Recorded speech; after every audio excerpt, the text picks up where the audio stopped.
Yo, what's up, guys? So this video is going to be a little bit different. It's probably the question I get the most when I'm streaming or even in YouTube comments, just like what are your settings, what are your camera settings, your sensitivities, dead zones, etc. So I'm going to go over that in this video.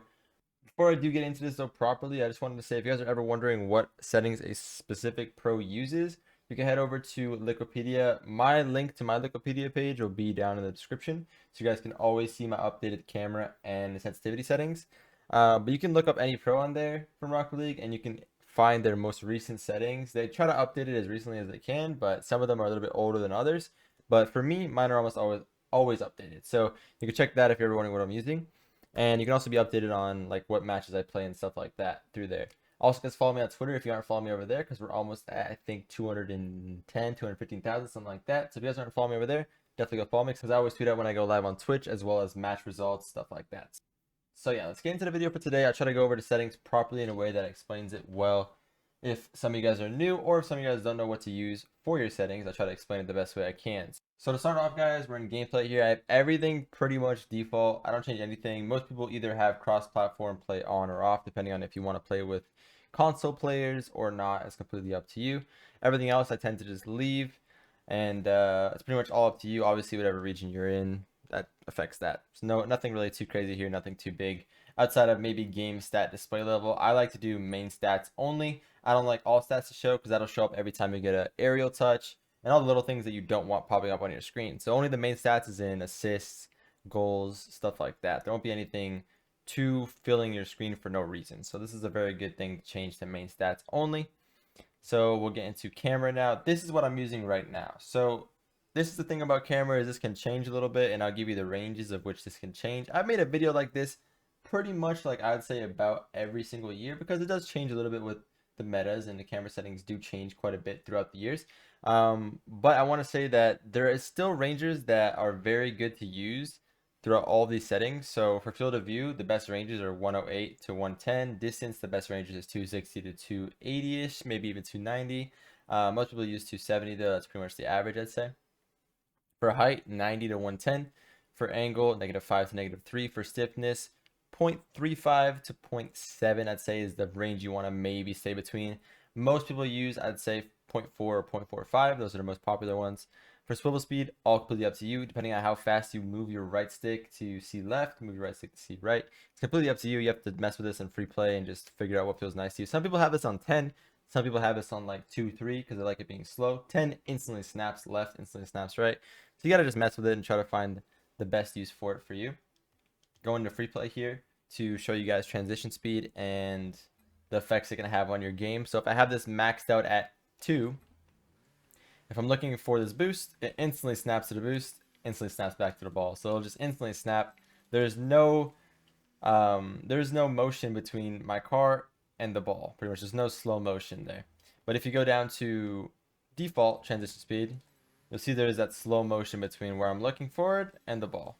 The best way to test this is just go for a boost and try to snap off the ball and back on the ball, because most of the time this is the biggest change. You want to see the information in front of you, so you want that to be quick and not too much for your brain to handle. You don't want to be too fast. I think 1.2 is a good in between, where it snaps off quick, snaps on quick, and you can get all the information that you need.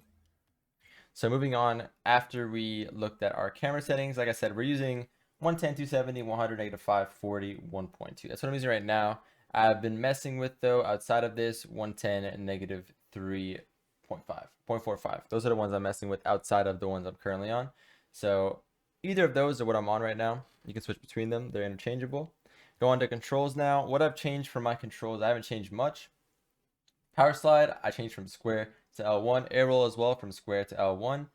I as well changed air roll right to my square button, which was originally regular air roll. So we just pretty much traded out square, which was default air roll, over to air roll right, and we put air roll and power slide, the default versions, on L1.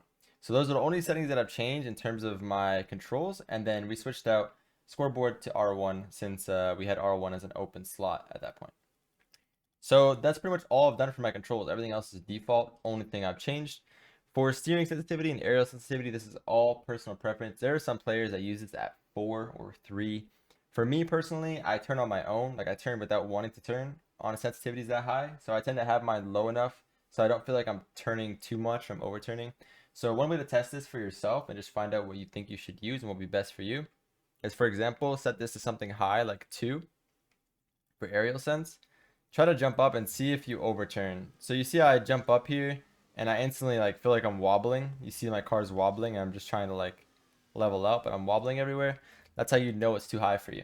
So I'm gonna go down to what feels comfortable to me, which is 1.4. The ranges most people use for this, I'd say anywhere between 1.15 all the way up to like 1.85 is the most common. Outside of that, there are some outliers that use 1.9, 2, some use 3, some use 4. Very few amount though use sensitivities that high. But in general, you want to stay around the 1.4, 1.3 range. Those are the best, most consistent sensitivities in my opinion, and most pros do use those sensitivities as well. Controller dead zone is completely up to your controller. If you find that your right stick is doing this kind of thing where it shakes on its own, I can't do it on my own. It's kind of hard to replicate it, but sometimes your right stick will just shake on its own. That's called stick drift. And you'll also be able to see that if you respawn in a straight line with the ball, you just drive forward. If your car is straying off to the left like this a little bit or straying off to the right a little bit, that's stick drift as well, and you should raise your dead zone accordingly. So raise it until you no longer have that stick drift and you're straight instead of being, you know, driving off to the left or to the right. So I have mine at 0.05 and I can put this as low as, like I said, until it starts driving me on my own to a certain direction. So if I wanted to, I can probably put this on 0.01 without it doing it. But once I go to 0, this is a good example. You see how it turns me to my left? That might happen to some controllers on 0.05. So this is not a one size fits all. This completely depends on your controller and how your controller reacts to the game pretty much. If your stick is bad, then you're going to want to have a higher dead zone. If your stick is really good, you could probably use a 0.02, 0.01 dead zone, to be honest. Most people use a nice, solid, consistent 0.05 because for most controllers it works. It's fast, it's very smooth, responsive.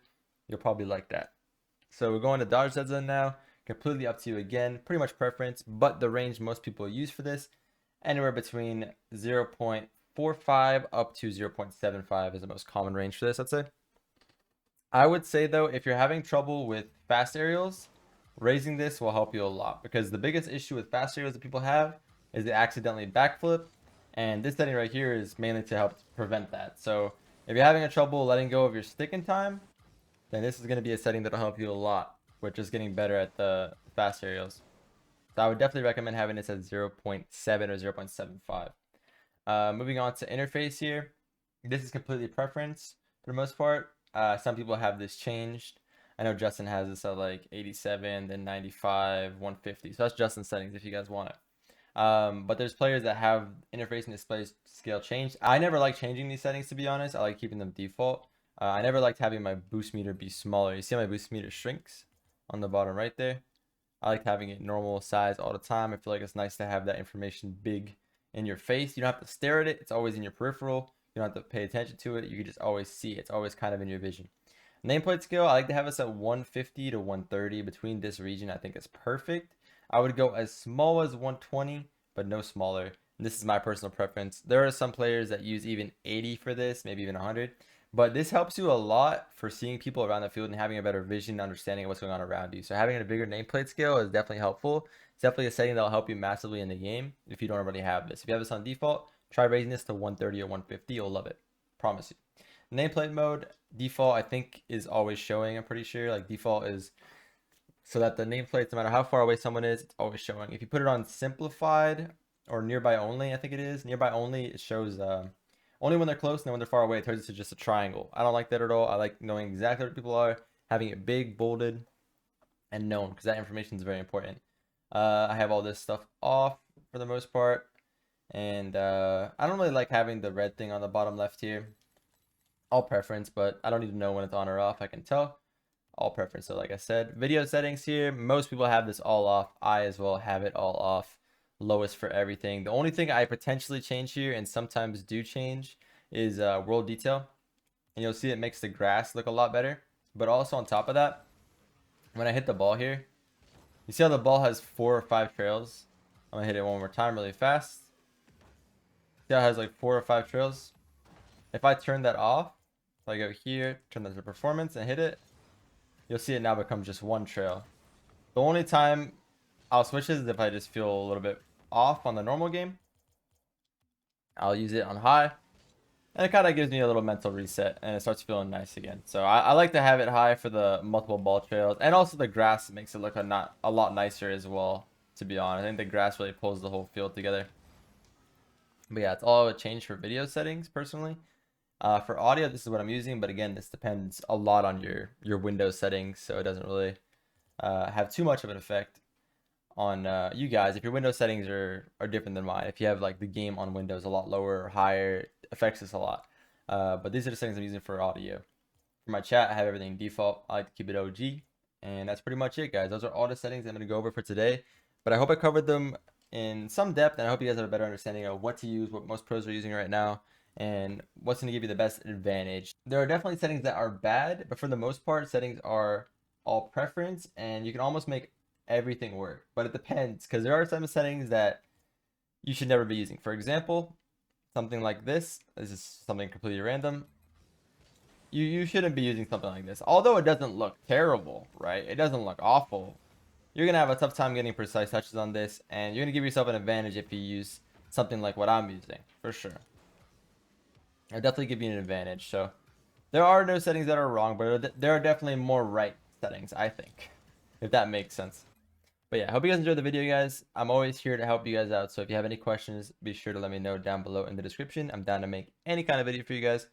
I'm always here to try to help you guys improve and be entertainment for you when I can be. So yeah, I hope you guys enjoyed the video. Have yourself a wonderful day or night, whatever time it is when you guys are watching this. Like, comment, and subscribe. And I'll see you guys all in the next one. I love y'all.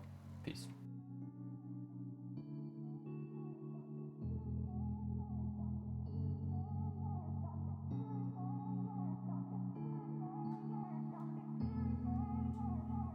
How could I trust you when you